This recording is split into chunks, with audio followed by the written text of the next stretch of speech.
Амгинский район не только восстановил на Слегах последствия крупного наводнения, но и справился с задачей по подготовке района к 7-м спортивным играм народов Якутии, отметил глава региона Айсен Николаев.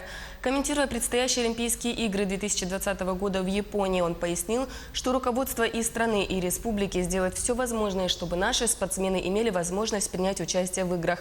Кроме того, Айсен Николаев выразил уверенность, что следующие спортивные игры народов Якутии в Усть-Алданском районе также пройдут на высшем уровне.